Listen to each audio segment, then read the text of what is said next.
Welcome to another episode of the Reboot Chronicles, a no-holds-barred forum with global leaders, authors, entrepreneurs, and CEOs about how organizations stay focused on growth and innovation in unprecedented times. I'm your host, Dean Tobias, coming to you live from Reviv's North American headquarters in Chicago, and we would like to thank you for joining us from around the globe today. I'd like to welcome Robert Foye. He's the CEO of Accolade Wines, a global wine powerhouse headquartered in Australia and owned by a leading private equity group, Carlye. It's good to see you there. You down in Melbourne? Absolutely. Good to be here. It's about 10 o'clock. 10 p.m. there. I'm just waking up. What is going on? You guys back down in lockdown? Yeah, everything was pretty much under control here in Victoria, and then there was a spread coming out of some of the hotels, and that got a little bit out of control of people coming in from outside the country. And now we're back in lockdown for about another 5 weeks. So we're kind of week 2 now, and everything seems to become more under control, but we're trying to get through it. Yeah. What's the what season are you in down there? We're in summer here. Actually, it's interesting you asked that. This is my first time to be in winter in July and August, so it's a little bit of an adjustment. Merry Christmas. When I talk to my family in Houston, it's over 100 degrees there right now. Yeah, our viewers will quickly notice you don't have an Australian accent. How did you end up down there? You recently just became the CEO of Accolade. Yeah, that's right. I actually am originally from Texas, and I spent a long international career with the Coca-Cola Company in Hong Kong, London, Indonesia, and China. And when I was in China, I had the opportunity to work for another Australian wine company and joined them for 5 years. That's right. I get it. Now I get it. The muscle memory. Yes. So this explains your muddled accent too, which I get a lot. Everyone thinks I'm from Nebraska, which no one has an accent there. So Accolade is interesting company, larger than I thought. Over 70 brands, 50 vineyards. Can you give us an overview of the size and scope of what you've built there? Yeah, absolutely. We're actually the number one Australian, New Zealand wine company in terms of volume of product made from Australia and New Zealand. Wow. And we've been around since 1836 with Horton's brand from Western Australia. We also own Hardy's, which is 1853. We own Grant Burge, St. Hallett, Petaluma. We own a New Zealand brand named Mudhouse. We actually have an Italian brand named DeLuca, a U.S. brand named Echo Falls, and Anaquena from Chile. But what's really interesting, if you look at wine across the globe, there's only 2 companies that have 2 of the top 10 largest brands in the world. And one of them is us, with Hardy's and Echo Falls, and the other is Gallo. So quite an interesting company.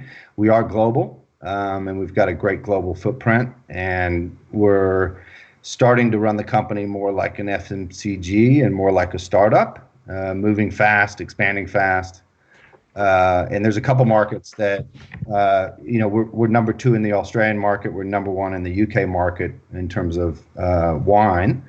But there's a couple markets, China and US, which are the 2 largest wine markets in the world that we have not tapped yet, and we are now tapping. Oh, wow.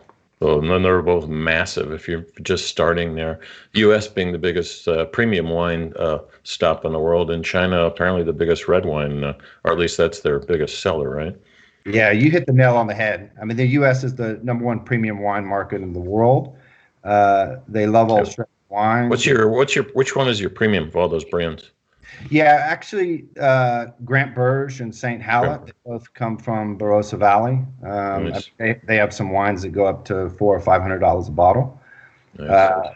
Petaluma is our premium cool climate wine from Adelaide Hills and from South Australia. And then Hardy's, of course, I mentioned 1853, incredible history, and that wine has quite a few different types of price points, but has wine also that's $500 a bottle, some of it. Yeah, so you mentioned fast-moving consumer goods, FMCG, for viewers that don't track all that retail stuff. acting like that or acting like a startup. I would tend to say act more like a startup, which is good, but you need to do mass scale distribution, right? It's like coming into China and coming into the US, or those are no small feats. Need some capital for that. And how's that all going to go? No, you're absolutely right. I mean, what we do is we find the right partners. In the U.S., we've got Quintessential, who's our distribution partner. They've been in that market a long time. We just signed that. They're pretty good. So, absolutely. And then in China, we actually have a wholesale network. We sell direct also to the big accounts. And we have a couple Chinese partners. But I think you hit the nail on the head. I mean, the thing for us is we want to be like a startup. We want to innovate incredibly fast. We want to always be connected to the customer and the consumer. And that was one of the fascinations I had getting into wine, coming from, kind of your standard FMCG company, not standard. Coca-Cola is a great company, but applying all of those customer commercial innovation skills to the wine business. It's been fascinating. I couldn't be having more fun right now. Yeah, wine is a fascinating industry. It's I don't know, over 8,000 years old. That's probably longer than most S&P companies. But it's unlike spirits and beer. It's like there's so much talk about it and intrigue, and not just the history, but just people. They tend to talk about wine when they are drinking it or talking about drinking it. And during the pandemic, we've noticed and been measuring lots of things with the Revive indexes, just about how, at least in the U.S., alcohol consumption way off the charts. But interestingly, wine has really picked up as a category. I think at one point, wine.com was sending out 50,000 bottles of wine a day here. So all types of directions we can go in this conversation. But maybe let's just start with the, why do people love wine so much? It used to be kind of like a very niche type of drink back in the, whatever, 70s, 80s. Yeah, I think you almost have to start with what is it about wine that people don't like? Yeah. I think first of all, you mentioned it, the history. I think wine has been around pretty much since the beginning of civilization when people started making wine. And I have a saying that Jesus turned water into wine, not Coca-Cola, which is very interesting, right? But yeah. I think more than that, wine is human. And I think when people drink wine together, they think about where does the wine come from? They know it has to come from a certain area. It comes from the ground. It comes from grapes. It comes from incredibly old vines sometimes.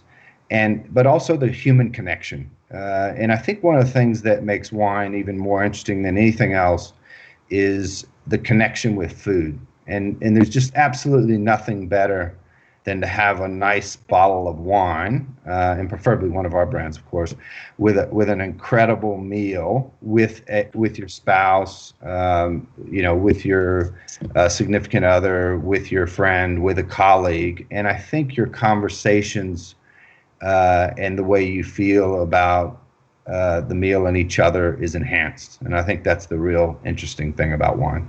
Yeah, and it seems like it's more of a shared experience. And in our like digital world of like ones and zeros, you're either on or you're off. And then in alcohol and spirits, it's very much a formulaic, consistent. Wine brings you completely the opposite. It's just like it's going to be different every time. And that throws off a lot of people, really. They're like, huh? Can't I just buy the same thing? So speaking of those people, how are you going after like millennials and Gen X, Y, Z, and what? Obviously, that's where the next phase of your growth is going to come from. Yeah, absolutely. So millennials are fascinating because they're looking after new experiences. They're adventuresome. I think they have a little bit less linked to tradition and history. They're looking for incredible taste. They're looking for, exciting, creative packaging. So if you kind of either explain the heritage to them and why something has a lot of history and quality in it and the winemaking techniques, they can be interested in that for sure. But there's another route, which is look at this incredible packaging. look at this brand, it's exciting, and we've blended this wine exactly how you want it to taste with, with your meal or while you're enjoying it with someone. So we actually, in everything we do, as we innovate, we use a millennial lens in that, and we just kind of started that, and we're getting better at it. But it's something that we're really going to drive, and we have a couple brands like Jam Shed and Madame Sass, which are targeted exactly at millennials, and and they're kind of wild names. But I love your brand names; they're just all over the place. Yeah, but they're incredible products, and you look at them and like, I want to try that. I got to try that Madame Sass, or I got to try that Jam Shed. They kind of capture the feeling of the wine. I mean, it might be a marketing ploy, but not really. Like DeLuca, that sounds pretty sophisticated to me. Italian wines are, Italian wines. I'm Italian, but they don't get a lot of play in countries I've been to, and in the States, people don't think of Italian wines. They used to only think of French wines. Then California obviously took off in the 60s, 70s, 80s. So you have one in Italy? Is that a big vineyard, or what's that all about? Yeah, we actually source that wine from different places in Italy. Yep. It's called DeLuca, and that's one of the wines we're going to be taking to the United States big time. So you'll start seeing that over the next kind of 3 to 6 months. Nice. You'll see it everywhere. But Italian wine, I think the issue has just been that it can be quite complicated. And I think that kind of frightens the consumer. And if you look at what we've done with DeLuca, we've made it very approachable. Again, we're blending the wine to taste great, and we're using that millennial lens and trying to get the right product. And I think, that'll be another one of our offers, just like our Chilean brand. It'll be great. And how do you, it sounds like this was, especially if Carlye was involved, this platform that you have is a roll-up of a lot of different companies. And you hear a lot about, at least as a growth and innovation guy, some premiums that are paid for spirits companies. So, whether it's Diageo or it's Beam Suntory, they're paying some pretty, good multiples to buy startup spirits and, beer companies and flavored drinks and all types of stuff. Pretty hefty valuations, really, for the industry. You don't hear as much about that with wine. Is just because you guys keep it quiet? It's not obviously those two are very public companies, but But and my point of my question is, I'm really trying to get into growth and innovation. Do you build it yourself? Do you buy it, acquire, or do you actually borrow, as we talk a lot about in this program? Partnering with other companies to do different things. So what's your strategy been there? Yeah, I think for us it's a mix, but I think why you don't see that in wine as much is a couple reasons. One is it's very fragmented. Most of the time, our leading market share would be a place like the UK, where we have a 20 share. Here in Australia, we might have a 10 or 12 share. And wow, I thought you have a 50 share down there. No, wine's much more fragmented, but remember, a lot of families too, right? Yeah, but there's value in wine, and I think Carlyle paid a good price for this business, and I think there were really two key things to do. One is get the right management team, and we've done that. So now we have a very, very strong management team, Australia, Asia, Europe, and the Americas, including the US. And the second one was really untap those markets that we talked about, but with a real focus on Asia growth as well. And in Asia, this, 2/3 of the global population's in Asia. The Chinese buy 40% of the luxury goods in the whole world. So that's a big opportunity for us. And then, as we discussed, the U.S., we've got some of the greatest wines in the world, and it's the most premium wine market in the world. Those two things come together, and it's magic. But what we've missed in the past is having an operator in the market who really knew how to drive the business, and that's what we've got now. So we couldn't be more excited about the growth trajectory of this business. And I think, in 3 to 4 years, we'll be a great contender to either do an IPO and become, the biggest or the second biggest global public wine company in the world, or to potentially sell the business, to a private owner. So we'll just see how it goes.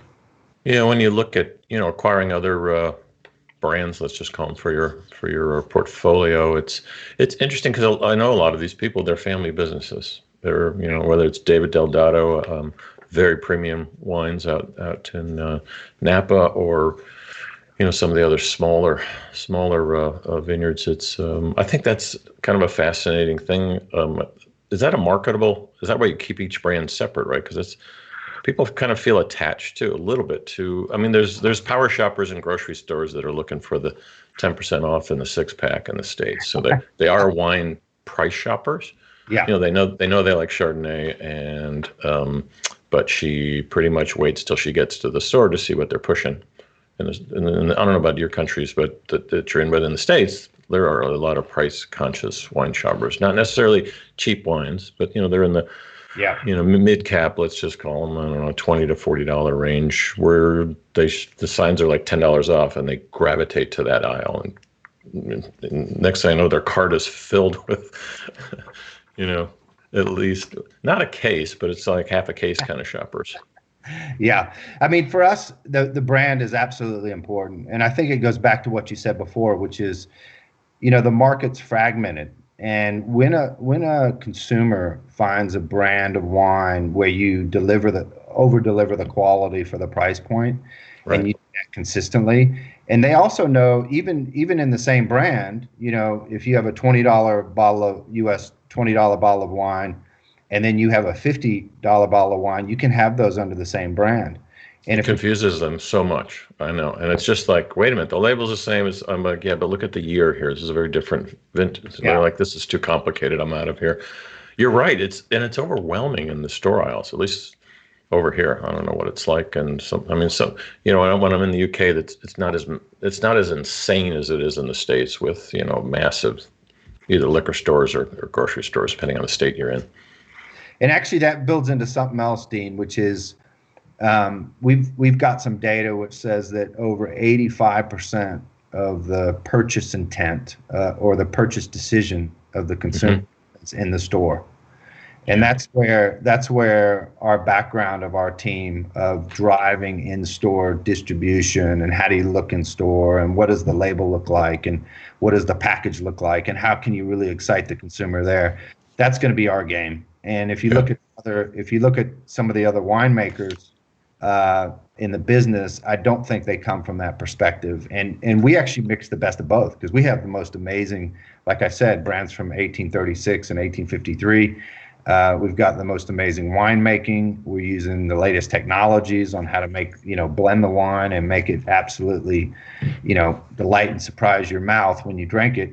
So if we mix that with this in-store capability and really letting the consumer know what we have, we can break through all that fragmentation, and it's quite exciting.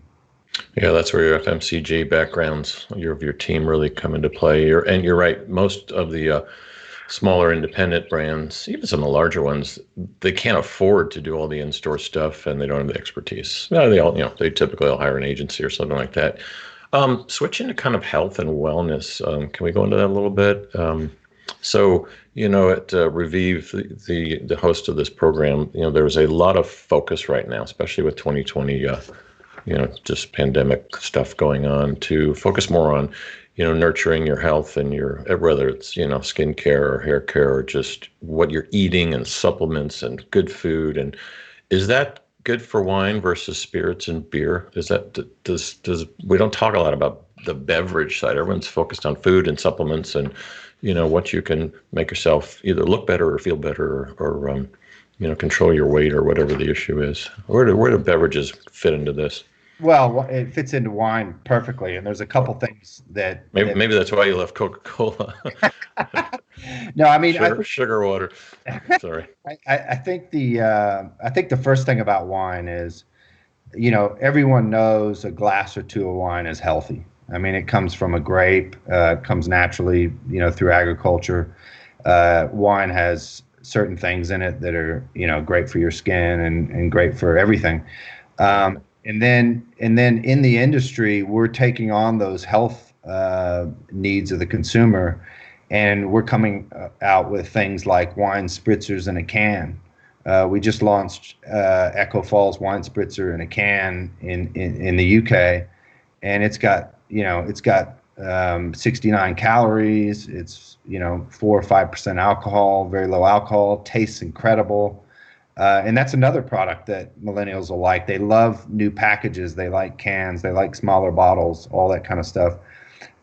We got a wine brand named Mudhouse from New Zealand, which is an incredible Sauvignon Blanc, and we are almost in the last stages of making it vegan, and claiming that on the package. So we're looking at low calorie, we're looking at vegan, we're looking at organic, all these types of things, and that all plays in. But the best part about wine is a glass or two is healthy to start with, which is great. Yeah, and even your doctor says so. So there's a good excuse to get started. But I will show you advertisements from the 60s where or maybe it's 50s. I'm kind of a business historian where doctors are saying cigarettes are safe too, which is I always found those ads to be hilarious. Anyway, what other kind of big opportunities or threats do you see? You're placing some big bets here. I mean, for instance, the States.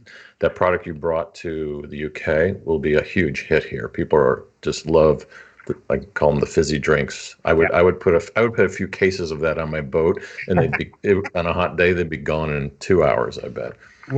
Well, I'll send you a case for sure.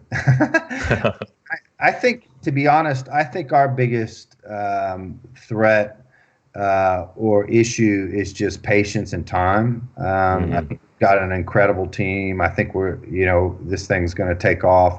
I actually think we have the best global team in wine in the world, and it's a very capable team. And I think in 2 or 3 years we'll have the best, one of the top 2 or 3 in alcohol.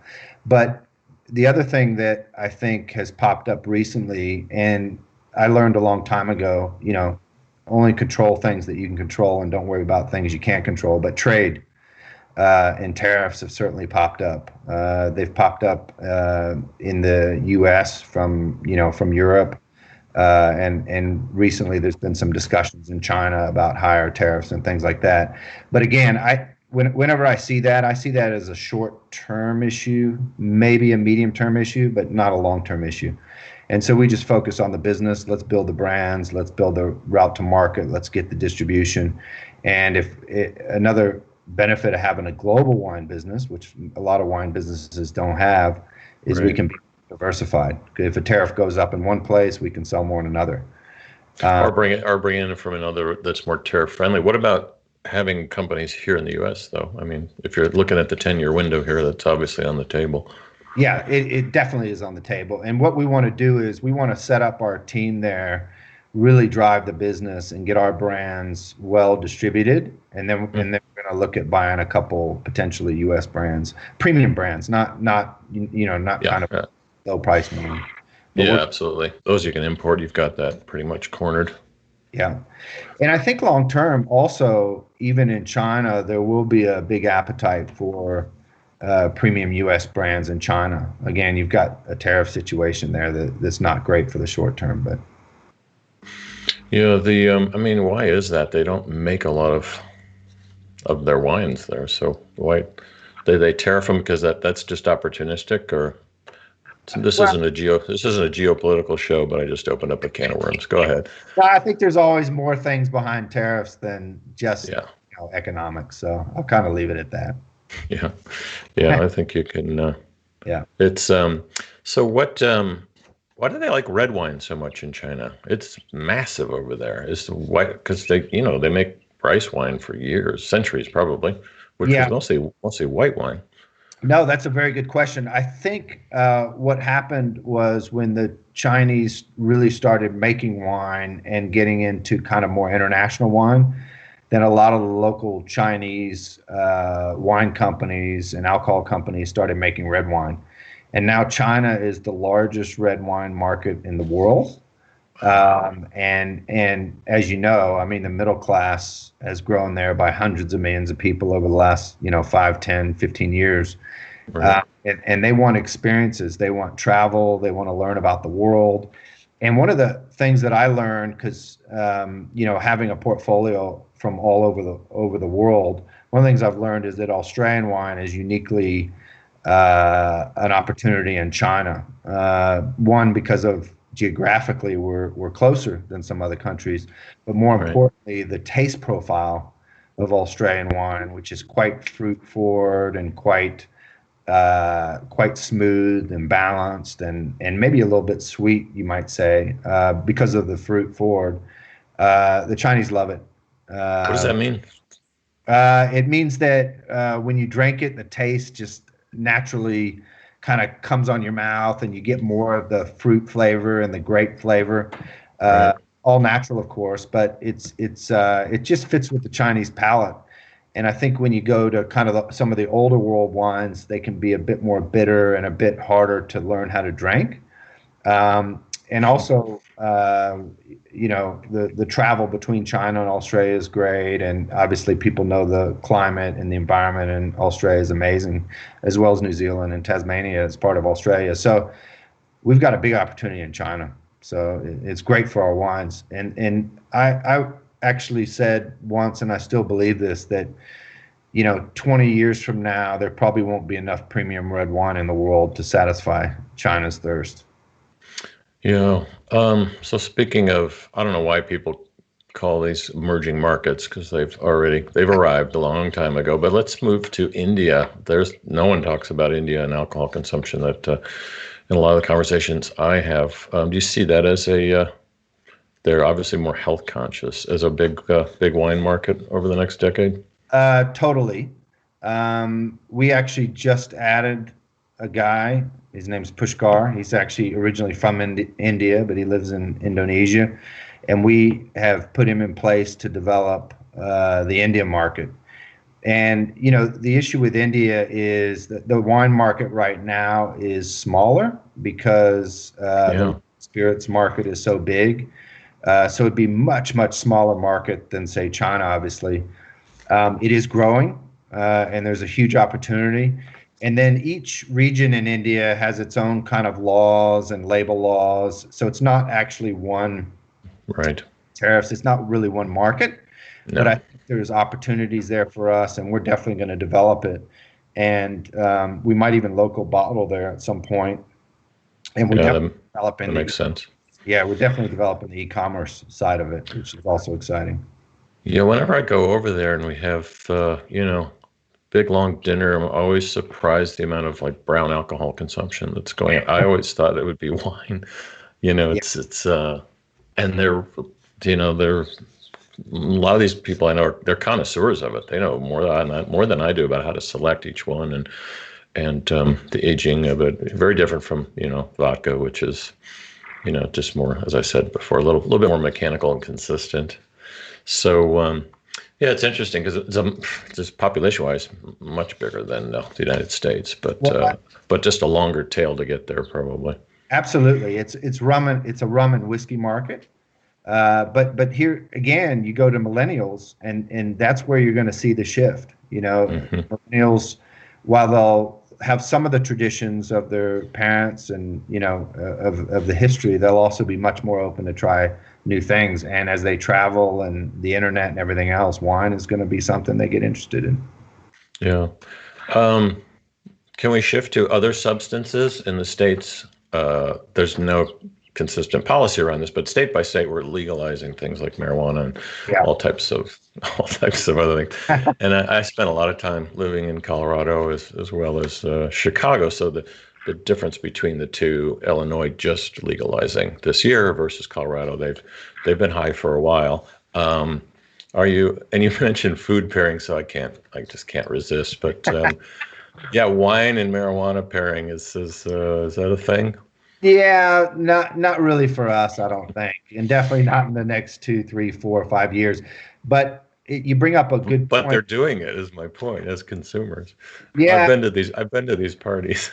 Yeah, they are. I think it's a smaller market with a bit more hype than people think, probably. That's polite. Yep. Mm-hmm. Yeah, a polite way of saying it. But you bring up a good point, which is there are other things like spiked seltzer, craft spirits that we definitely will be looking at as we go. And I think this, the largest alcohol in the world is Chinese baijiu. And Multi is the largest capitalized valuation of any alcohol company in the world.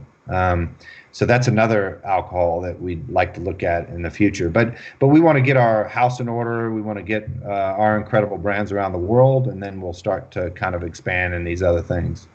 But yeah, and you're spot on. That's why I brought it up. At Carlye, we teach a lot of these brands to, how do you bring new products to the market? One of the strategies is it's this plus this, so that's how you get wine, seltzer, and that's how you get all these different mashup types of products. It seems like the wine and spirits and food and whatever substance space has some opportunities there. And we're already seeing it in some cases. So. Yeah, absolutely. In fact, you probably don't know this, but we have the largest wine production facility in Bristol.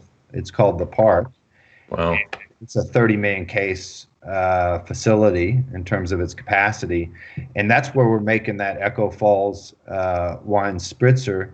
And that's where we're going to make our first spiked seltzer. So, you're absolutely right. It's trying new things. We're not afraid to fail. We're not afraid to make mistakes or do something and it doesn't quite work. That's the kind of culture that we're building. As long as we think it through, do it with speed, and learn from it. So that's what all those kinds of products will come out. Perfect. Robert, I really want to thank you for being on the Reboot Chronicles.